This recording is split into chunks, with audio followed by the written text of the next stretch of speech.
Bienvenue mesdames et messieurs dans Talk Afrique sur Média TV Afrique. Merci d'être avec nous pour ce nouveau numéro. Au menu, le double attentat qui a frappé l'état-major général des armées et l'ambassade de France à Ouagadougou le 2 mars dernier. Des attaques revendiquées dès le lendemain par le groupe pour le soutien à l'islam et aux musulmans dirigé par le Malien Iyad Ag-Ghali.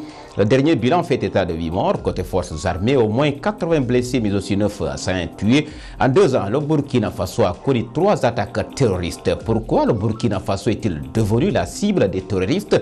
Comment le quartier général de l'armée a-t-il pu être attaqué en plein jour? Quelle stratégie de lutte pour faire face aux défis sécuritaires dans la bande sahélo-saharienne, théâtre d'une série d'attaques terroristes? 2 invités avec moi sur ce plateau pour en débattre.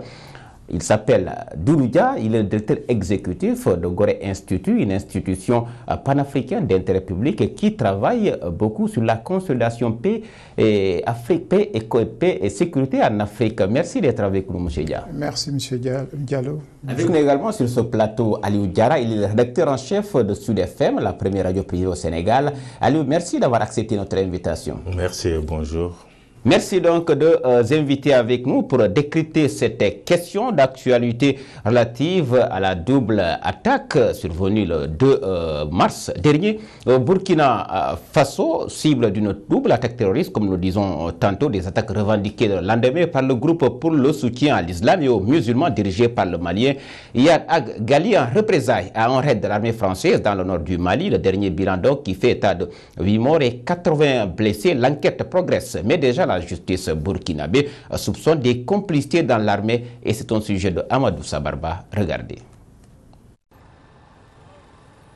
Longtemps préservé par la menace terroriste, le Burkina Faso est depuis janvier 2016 la cible de groupes terroristes opérant dans la zone du Sahel.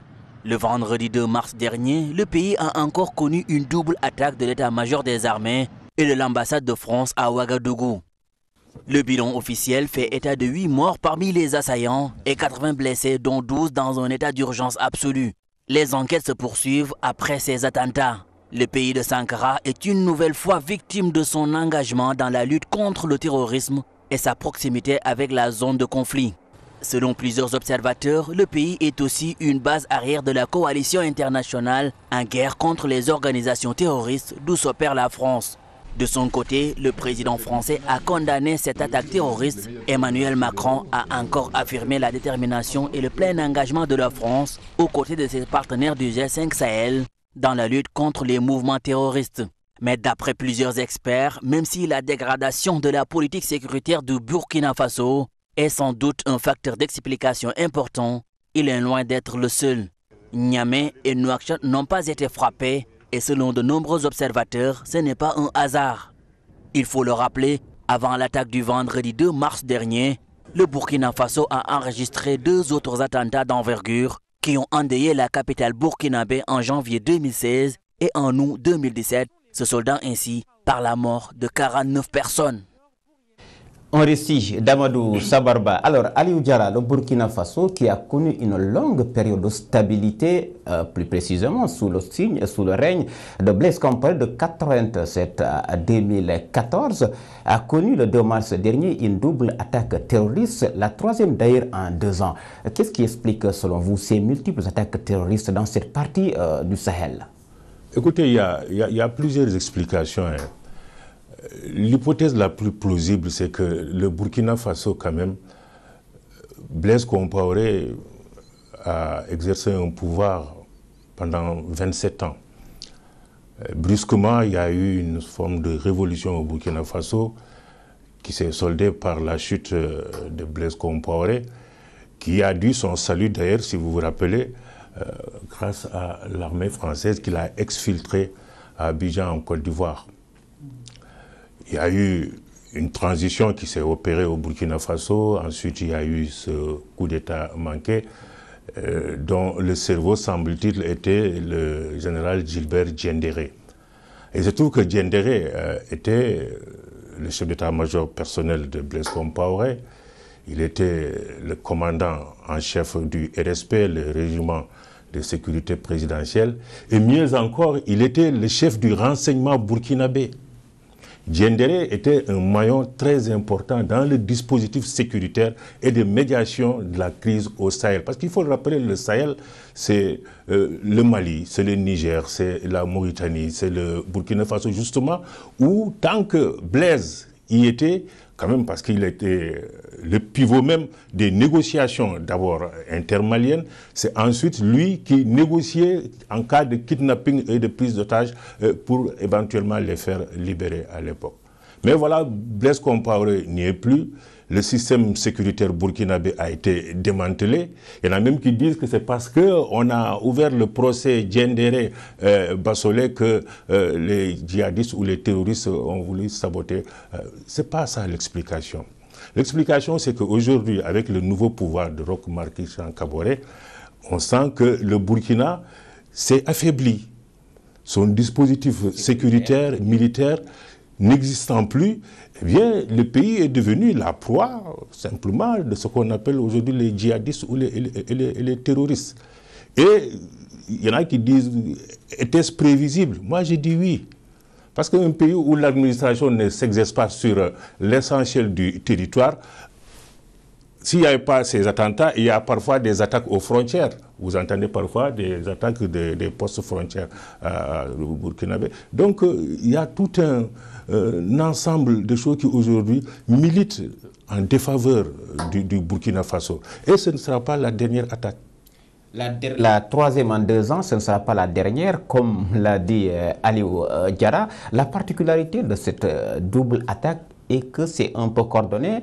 Pourquoi? Parce que l'état-major a été visé et l'ambassade de France. Alors aujourd'hui, on parle, mais on reproche au pouvoir actuel d'avoir un réseau de sécurité qui n'est pas assez puissant. Quelle est l'explication qu'on doit donner à cette attaque survenue à Ouagadougou en 3 ans? Souhaitons d'abord qu'il soit la dernière attaque, donc, parce que tout simplement, au niveau des différents acteurs, on a eu d'abord le régiment sécuritaire présidentiel, et c'est de sécurité présidentielle, et ce régiment, c'était la supra-armée, donc super armée, hyper équipée. Et vous le démantelez à un instant X. Je me souviens, étant à Ouagadougou, en 2014, après la chute de Blaise Compaoré, je disais, écoutez, là, le Burkina est en face d'enjeux sécuritaires terribles. Parce que le nord, déjà, on sait que Compaoré avait été en collision avec les mouvements islamistes. Donc, généralement, on avait son conseiller de l'ombre, qu'on oublie souvent, Moustapha Chafi. Et Moustapha Chafi, il est clair qu'il a des liens avec aujourd'hui quelqu'un comme Iyad Al-Ghali, qui revendique ces attentats, qui est du groupe de soutien à l'islam et des musulmans. Mais le plus fort, parce que qui est aussi allié de AQMI. Donc dans ce sens-là. Et le Burkina a toujours servi de base arrière aussi des djihadistes au niveau du nord du Burkina Faso. Donc qu'est-ce à dire? Quel est aujourd'hui le lien entre la chute de Compaoré et les réseaux djihadistes? Rappelons-nous que quand tu as toujours eu des attaques terroristes ou des enlèvements, plus précisément, des enlèvements de Français ou d'autres nationalités, Compaoré a joué un rôle prépondérant dans des systèmes de rançon, ça s'est vérifié dans ce sens-là. Donc ça veut dire que ça c'est un facteur. Le deuxième facteur, c'est de dire, n'oublions pas qu'aujourd'hui, les troupes françaises, Barkhane, ont pour base arrière aussi le Burkina Faso. Les services de renseignement français dans cette zone, du moins américains, donc ont pour base arrière le Burkina Faso encore. Et sans compter que le Burkina Faso fait partie du G5 Sahel. Et le G5 Sahel, c'est tout ce corridor entre la Mauritanie jusqu'en Érythrée. Et vous remontez, c'est la Syrie, et la Syrie, c'est l'État islamique. Donc, il y a une organisation assez intelligente et parfaite de ce réseau djihadiste qui est là, qui est SM. Est-ce que la question qui se pose aujourd'hui, est-ce que nous avons véritablement des armées? On reviendra sur cette question avant la fin de cette émission. Justement, Ali Diarra, parce qu'on parle de plus en plus, on constate de plus en plus une reconfiguration géopolitique, la géographie du terrorisme qui est en train aujourd'hui de changer. Le Burkina Faso, qu'il y a 2 ans de cela, offrait une approche prospective. Alors, aujourd'hui, comment expliquez-vous l'évolution observée de ce phénomène dans cette partie du Sahel? L'évolution, je le disais tantôt, il parlait tantôt de Yak Ali, le chef du GSM. Yak Ali, des fois, on dit qu'il vit à la frontière algérienne. C'est un Malien. Et je vous rappelle que Yak Ali a été un des conseillers de Amadou Toumani Touré. L'ancien président malien. Yak Ali négociait, comme le faisait Compaoré, la libération de prises d'otages. Il était tout le temps à Bamako. Mais il fut un moment où, M. Dia l'a dit tantôt, le Burkina Faso servait de bivouac aux groupes terroristes. Tout simplement parce que, certainement, il vivait en intelligence avec Blaise Compaoré, qui, à l'époque, quand même, il faut le dire, maîtrisait quand même ce qui se passait dans la zone.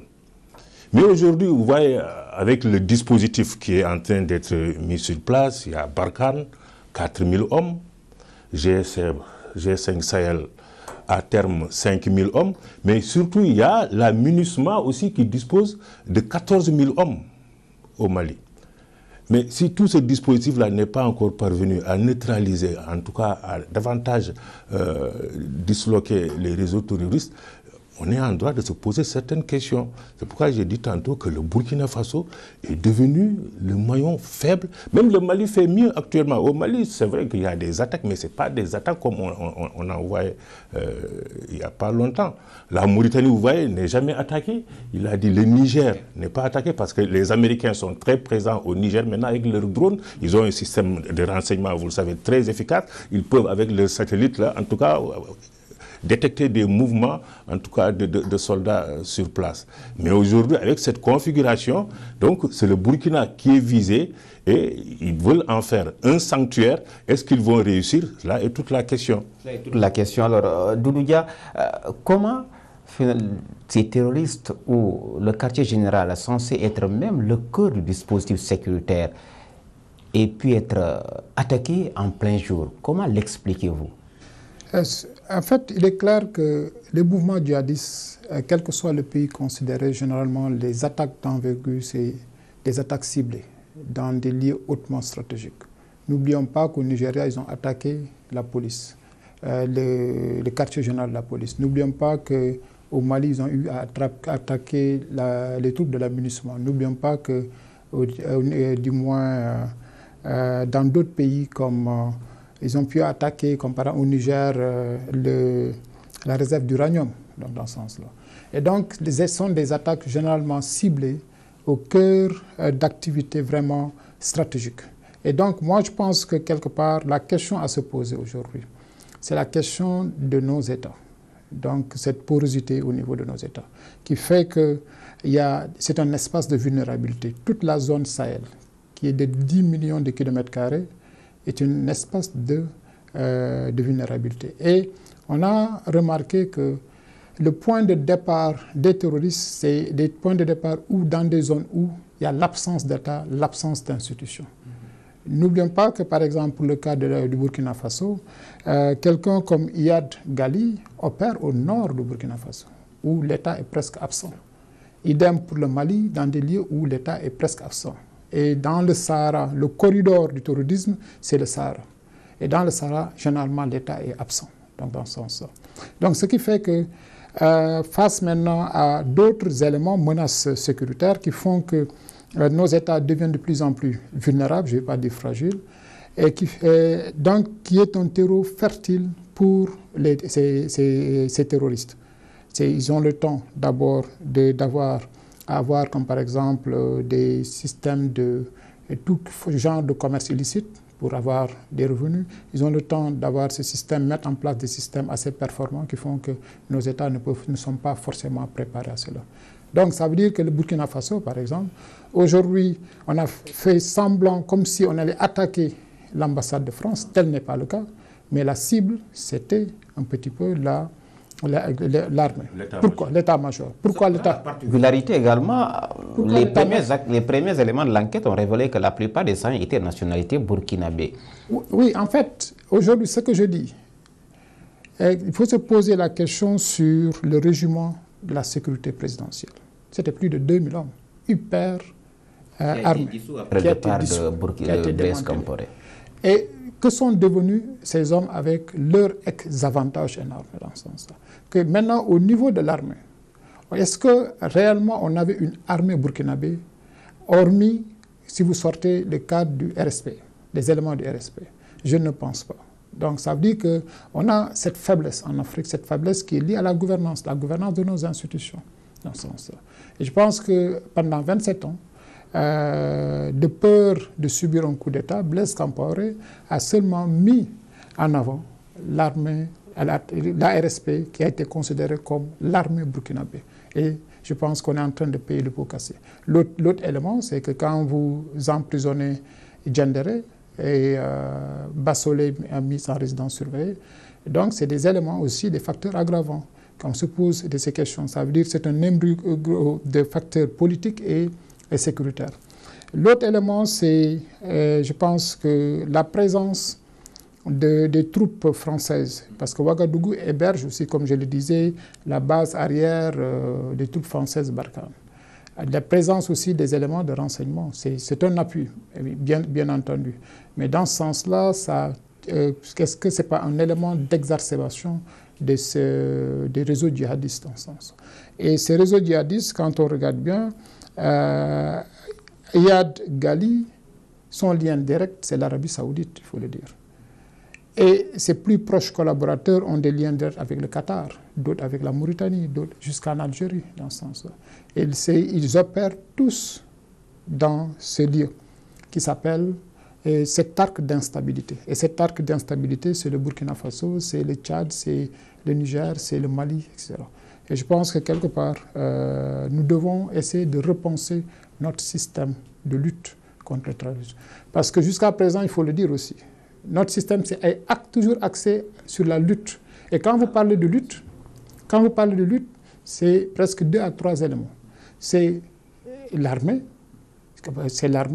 et c'est vous questionnez le droit, ça veut dire que le cadre législatif, et c'est aussi quelque part la police et autres dans ce sens-là. Maintenant, on ne parle pas souvent de prévention du terrorisme. Quoi qu'on puisse dire, nous n'avons pas encore mis l'accent sur la prévention de l'extrémisme violent ici en Afrique.